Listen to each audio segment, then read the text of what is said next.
Am I audible?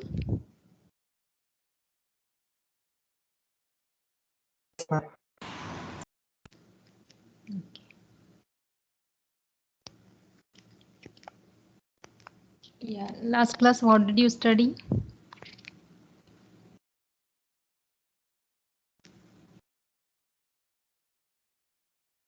Which protocol you have studied?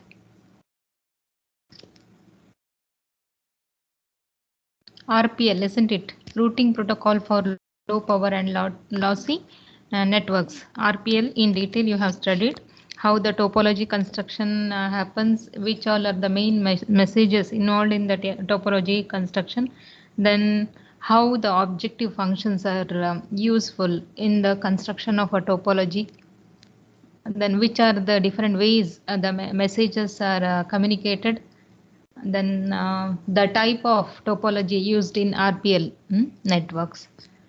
Those details you have studied last class. Today you are going to learn IPv6 based protocol, that is a 6LoWPAN and Bluetooth low energy. Okay. Here now you are going to study 6LoWPAN. What is 6LoWPAN? Stands for?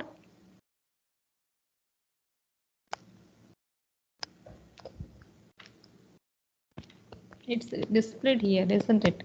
IPv6 over low power wireless personal area networks.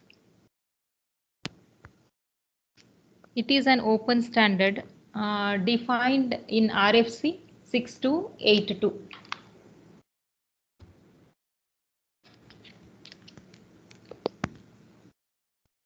Okay.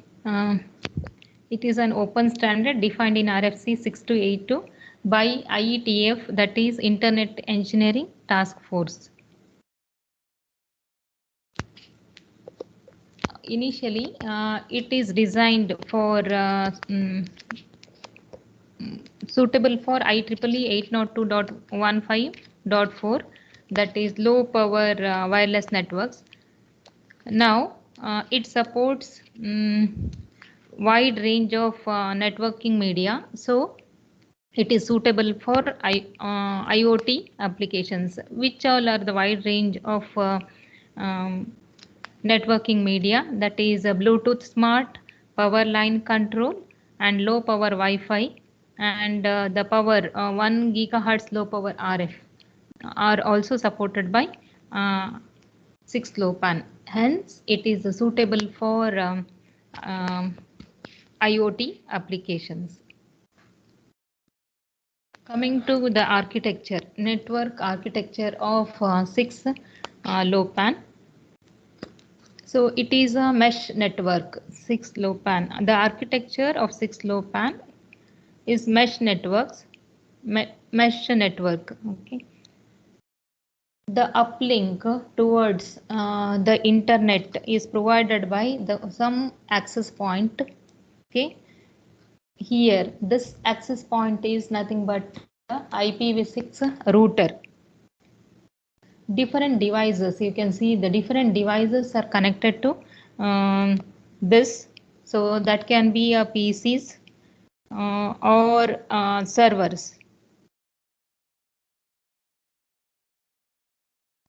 Then coming to this one, this is which comprises of nodes, sensor nodes.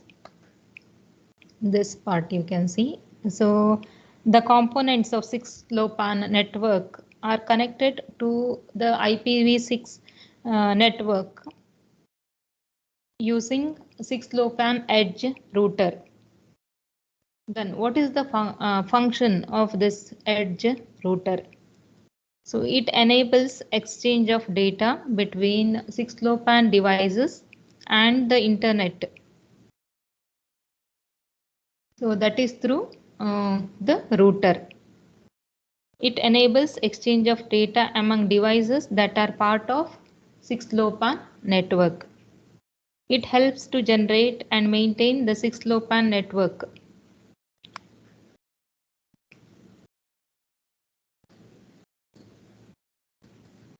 So these are connected to the IP networks using IP routers. The edge routers used to connect a 6-LoWPAN network to other IP networks forward the IP datagrams between different media that those are used in IP networks. Which are the media used here? It can be a Ethernet or Wi-Fi, or it can be a 3G or 4G. How these datagrams are transmitted? Through the network layer.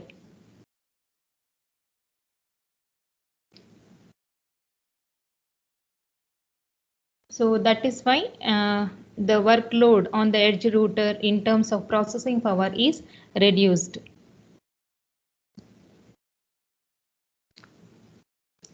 Then coming to the devices which are present in 6-LoWPAN network are routers and the hosts. Okay, here you can see are the nodes which are represented as R router, H represents hosts.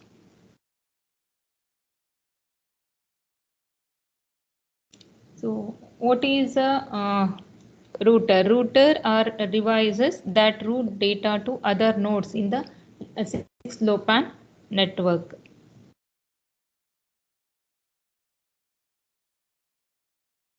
And what about the hosts? Hosts also known as endpoint devices, but they do not have the capability to route the data to other devices in the network.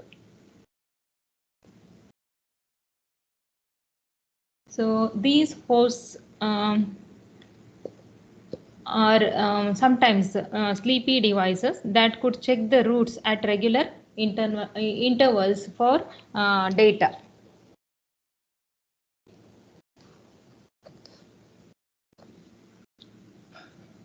Okay, this is about the architecture of 6-LoWPAN. Any confusion or any doubts with respect to this?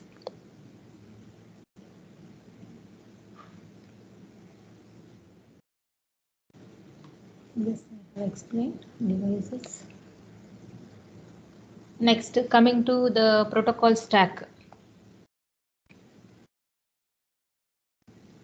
Here you can see the protocol stack of simplified OSI model as well as 6-LoWPAN protocol stack.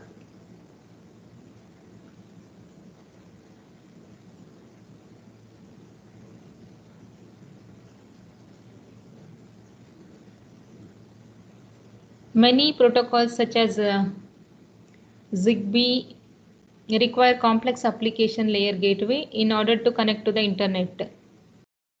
So the 6-LoWPAN solves this issue with the help of adaptation layer.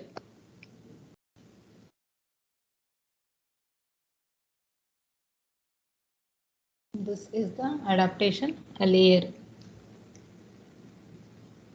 which is present in between the IP stack's data link and network layer. Okay, which is present between data link and network layer, so that this is the adaptation layer. Here it is mentioned as 6-LoWPAN. The adaptation layer allows transmission of IPv6 datagrams over IEEE 802.15.4. Okay. This, what is the job of this? It allows the transmission of IPv6 datagrams over IEEE 802.15.4. Now we'll look into the details of each layer. Coming to the physical layer. So here, this is a physical layer, lowest layer with respect to the protocol stack in each, and that is the 6-LoWPAN stack. Here you can see IEEE 802.15.4. Here it is in a simplified OSI model. It is represented as physical layer. So what is the job of this physical layer?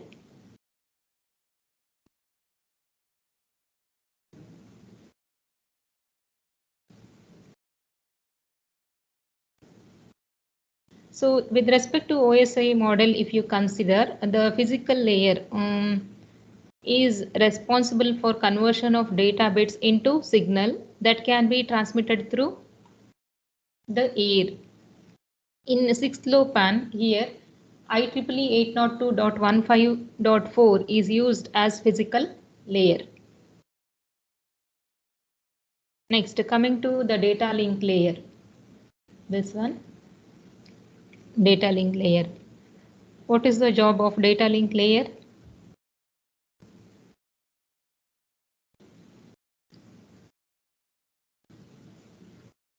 So this layer ensures reliable communication or a link is established between the nodes by correcting the errors. So when this errors occurs during the physical layer data transmission.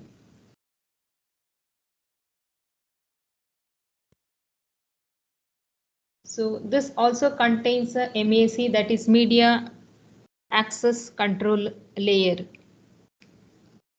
What is the job of this?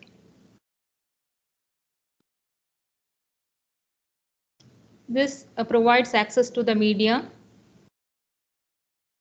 in the data link layer. So which is the MAC here? Here IEEE 802.15.4 is the MAC. The adaptation layer 6LoWPAN that provides adaptation from IPv6 to IEEE 802.15.4. Okay, adaptation from IPv6 to IEEE 802.15.4 is also present in data link layer. Okay, this is about the data link layer. Next, coming to the network layer. What is network layer? What is the job of network layer? How it helps?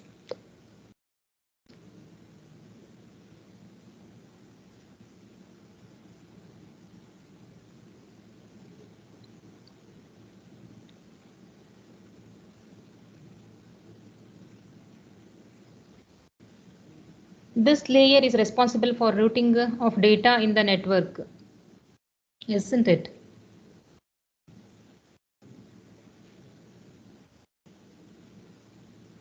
So this ensures the data transmission or data packet transmission from source to the destination, correct destination.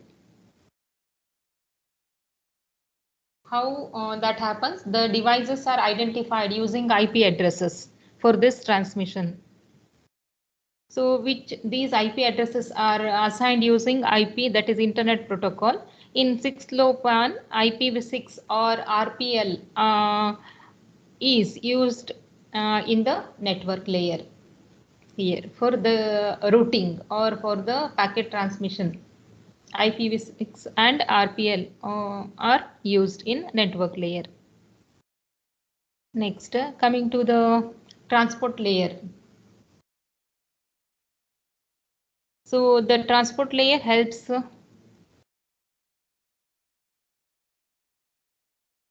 how it helps?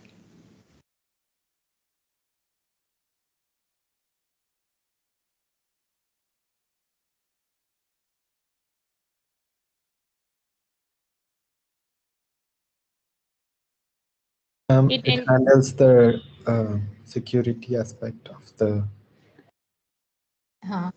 That is one part, correct. Next, any other?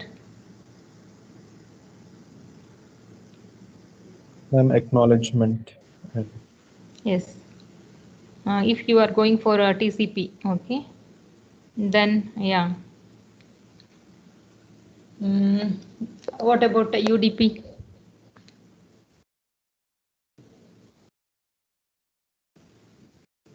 Okay, it's fine. It helps to secure for secure transmission. So transport layer helps that multiple applications running on each device have their own communication channel that and can start session between applications running on other end devices. So here TCP is the main protocol used. You might have observed, isn't it? But TCP is a connection-oriented protocol, as you all know. So it incurs significant overhead, and it may not be, because of that it may not be suitable for all the devices, especially for the devices which are having the low power. In such cases we will go for UDP, okay, which is connectionless protocol with lower overhead. So that is why it is a better choice for low power nodes. So that's why UDP is used. Next, coming to this one, application layer. Here you can see HTTP, COAP, MQTT. This is then WebSocket, etc.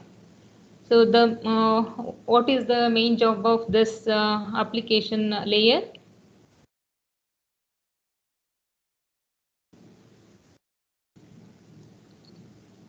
Is data formatting.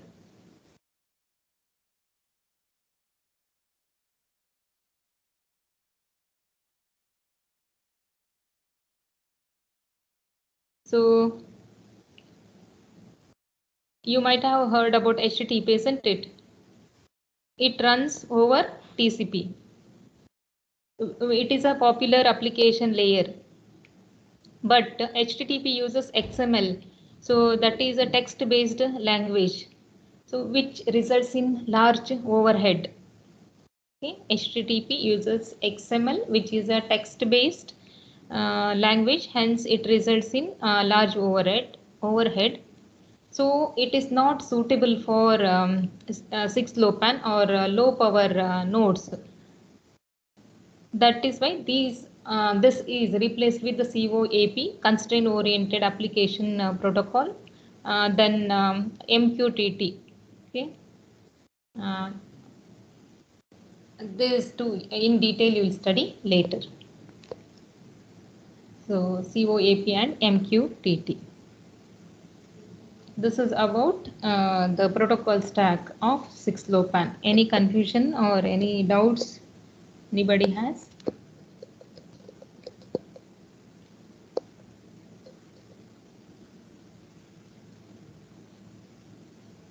So then, what are the reasons for using 6LoWPAN in IoT?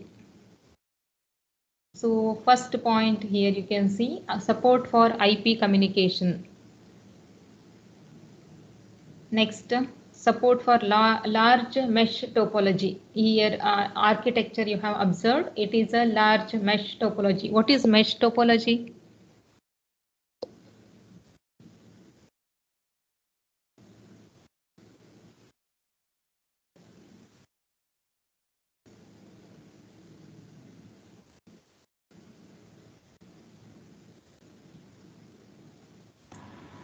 Ma'am, each node is connected to one another node and there is no central connection. That is no hierarchy. Okay, correct, good. So here it supports a mesh topology, very low power consumption, as it supports the different media which requires low power. So it is suitable for IoT applications. Then robust communication capabilities it has. So that is why 6LoWPAN is used. You observed that how the address adaptation will happen with respect to the 802.15.4 and IPv6. So it is suitable for IoT. This is about 6LoWPAN. Next, coming to the next protocol, so that is a Bluetooth Low Energy. It is represented as a BLE, Bluetooth Low Energy.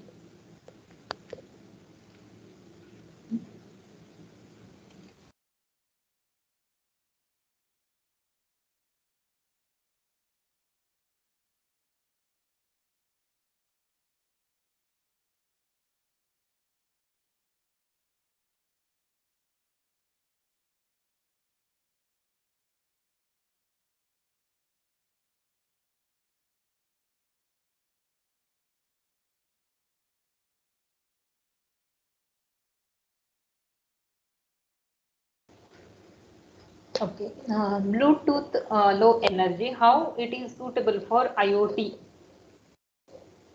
You need to understand. So this BLE was started as part of Bluetooth 4.0 core specification. So it uses short range radio with minimum power. I had one doubt, like Bluetooth usually has a range of 10 meters, right? Yeah, this is Bluetooth low energy. This is other some other different protocol. That comparison I'll show at the end. Okay, ma'am. Okay.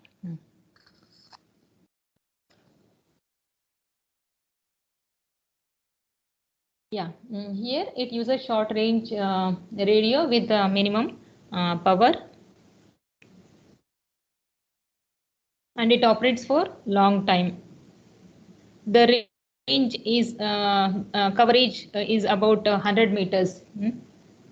How much? What did you mention? How much? Somebody has answered. No, just now. What is the range? Did you you have mentioned some range? No. Could you repeat, please? Ma'am, 10. Okay. Usually the Bluetooth devices that we buy, they mention that it has 10 meters. 10 meters. Okay. That's right. That's what this is about 10 times more than conventional Bluetooth. Okay, whatever this BLW, okay, the range supported by this BLW is roughly about 10 times more than conventional Bluetooth. Yeah, okay. Latency of BLE is 15 times lesser than that of conventional Bluetooth, and it operates using a power between 0.01 MW to 10 MW. So these properties make this BLW suitable for IoT devices. Next, the protocol stack. You can see this BLE protocol stack of BLE. Lowest layer, physical layer. Next, link layer. Here you can see third one, HCI, that is host control interface. Above that, logical link control and adaptation protocol, L2CAP.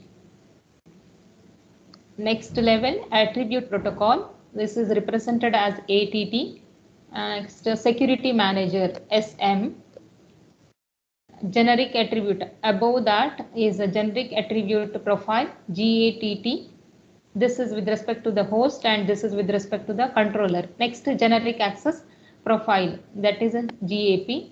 Here, yeah, these all with respect to the host, and this is with respect to the controller.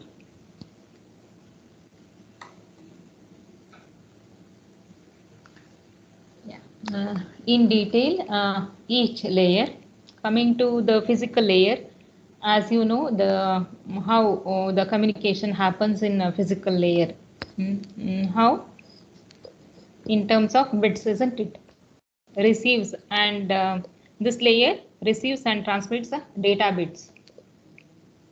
Next, coming to the next, link layer. What all are the functionalities of link layer? Media access control, error control, isn't it? Connection establishment, then flow control. These all are the main functionalities of link layer.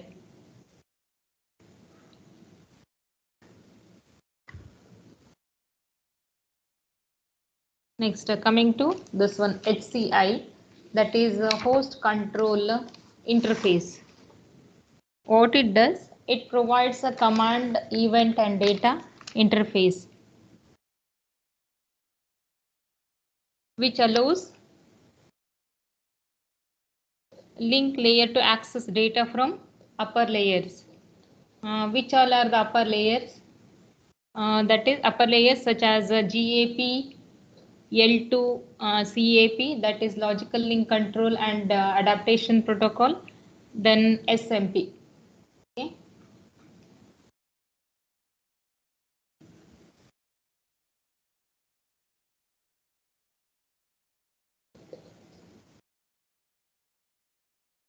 This allows link layer to access data from upper layers such as here you can observe GAP, L2 CAP and SMP, security. Next, coming to the next layer, logical link control, logical link adaptation protocol, L2 CAP. That is logical link control adaptation protocol. So the main job of this layer is to multiplexing of data channels, and it is also responsible for fragmentation and reassembly of large packets.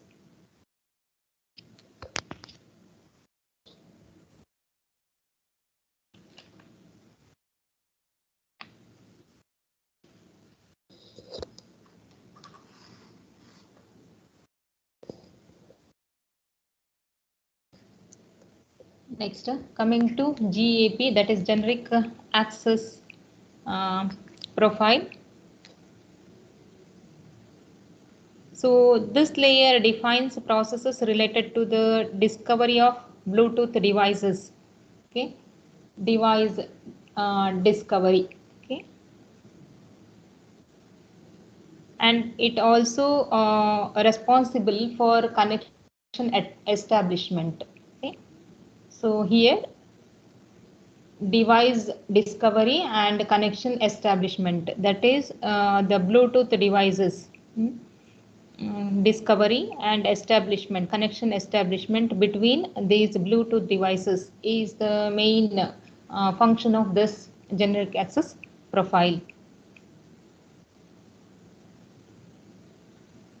So then different types of roles performed by this GAP are broadcaster, observer, peripheral and central. So in detail each role. Coming to this one, broadcaster role. A device that operates in this role can send advertising events. Send advertising events. So this is referred to as a broadcaster. That device is referred as broadcaster. It has a transmitter as well as the receiver. Next, coming to the observer role. So here in this case, observer role, in this mode, the device operates, receives advertising events. Okay, device receives advertising events. So the device is referred to as observer. Again, it may have the transmitter as well as the receiver. Receiver is necessary as but the transmitter, in some of the observers, transmitter is also present. Next role is a peripheral role. So here a device, if it is in the peripheral role, then it accepts the establishment of an low energy physical connection. The device which operates in this in the peripheral role will be a slave role, will be in a slave role, and device is called peripheral device. Here also the device has both the transmitter and receiver. Next, coming to this one last role, which is a central role. So here central role initiates establishment of a physical connection. Okay, the device which is in central role initiates establishment of physical connection. The device which does this central role becomes a master. That is, it is a in a master role in link layer connection. This also has a transmitter and a receiver. Okay.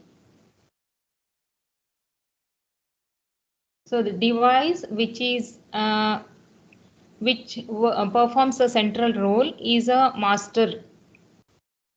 Okay. The device which performs a peripheral role is slave. Okay. This is about the roles of defined in GAP. That is a generic access profile. I'll continue in few minutes.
Okay, next generic attribute profile. It is represented as GATT. Here you can see generic attribute profile.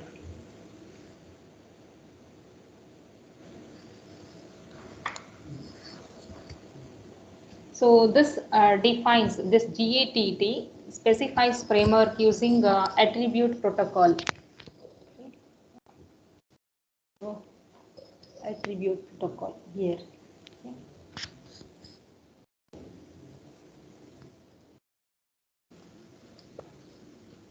Specifies a framework using attribute protocol layer. So this framework defines services and characteristics.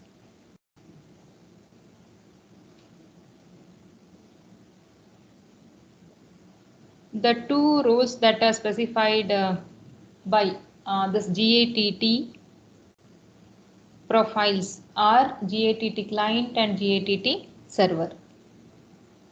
GATT client, that is any device that wants data, is called GATT client. It sends requests and commands to the GATT server. So the client can receive responses and other notifications from the server. That is GATT server. Next, coming to GATT server here.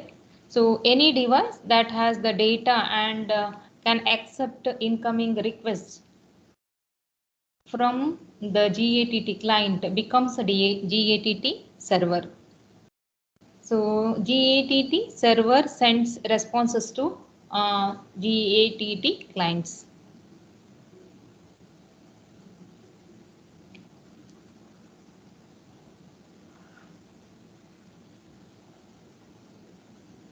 Okay, next, coming to attribute protocol.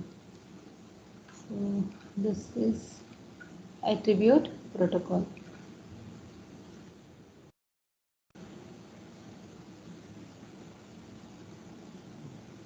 So this defines a client or server architecture above the BLE logical transport channel.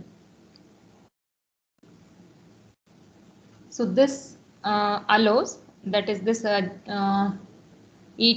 this channel allows a GATT server to communicate with GATT client by exposing a set of attributes and interfaces. Next one, SMP, Security Manager Protocol.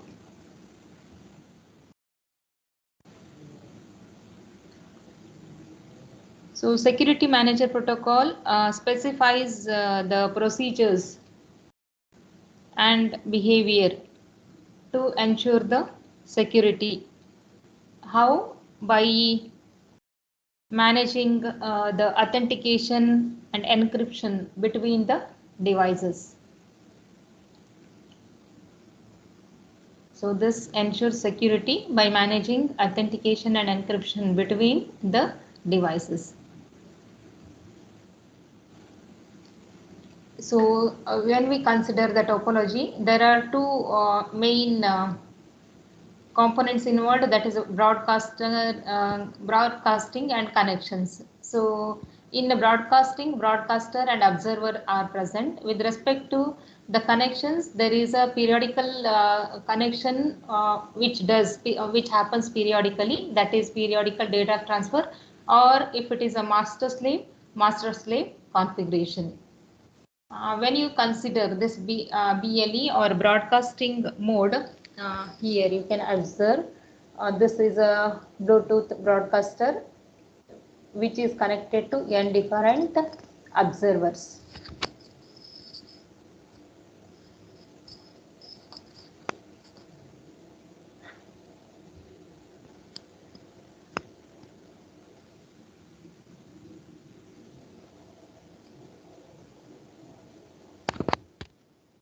Next, coming to the next connection.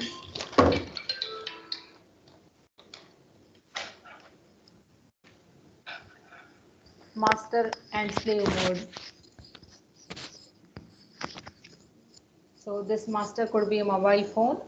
Here slaves, as you have studied before, that is master slave, peripheral device, peripheral role represents a slave. Okay, if a device performs a peripheral role, then it is a slave node. So here you can observe the slaves which work in works as a peripheral role, which performs peripheral role, and master you can observe here which perform central role.